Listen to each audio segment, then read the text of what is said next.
It's W from W Investing here to help you make gold and silver investment decisions.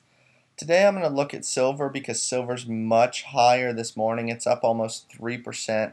I'm a little late on the July predictions, but it is still July 3rd, so this should help you make investment decisions in the future. But remember, you can take my investment advice for what it's worth. I'm not charging a penny for it. I do this as a hobby, but I do like to look at technical analysis and see where prices of gold and silver are heading. Now, note that this is the SLV ETF, so this isn't the exact price of silver, but it will give us technical analysis as far as the overall direction and moving averages. So the green line is the 20-day moving average, the blue line is the 50-day moving average, and the red line is the 200-day.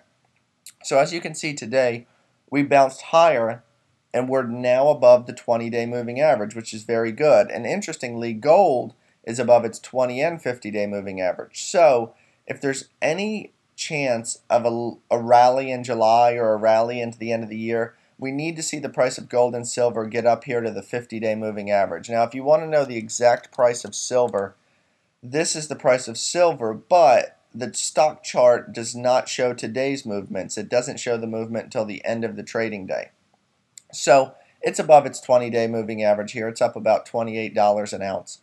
So at this point, we need to look at the long-term chart to see where we stand, and this is the long-term chart of silver. And in the past, we saw silver hit its 200-day moving average and bounce significantly until about September of 2011. And in September of 2011, it just plummeted below its 200-day moving average, and as you can see, it's tested it a couple times and just cannot get back through its 200-day moving average, and the 200-day moving average has actually rolled over. So I would not expect to see silver above its 200-day moving average in the month of July. It's just highly unlikely to happen unless there's some major events. So expect to see this $31 range as a strong point of resistance. It'll probably be down around the 30 range by the time the price of silver gets there. As you can see, it's not a bad time to purchase silver. It looks like a double bottom here at about $27 an ounce, so 27 was a good entry point.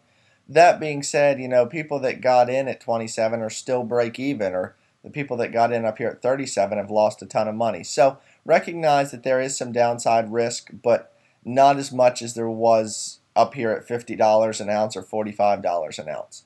So if you're looking for short-term investments, I would use the SLV, the ETF, to check where the price of silver is trading. And as you can see, today's movement of 2.5% puts it above its 20-day moving average. Look for resistance at the 50 and strong resistance at the 200-day moving average. So these are just a few predictions for the month of July. Like I said, take my investment advice for what you pay for it, which is nothing. And please feel free to comment below if you have any questions, and please like the video on YouTube if you find it helpful.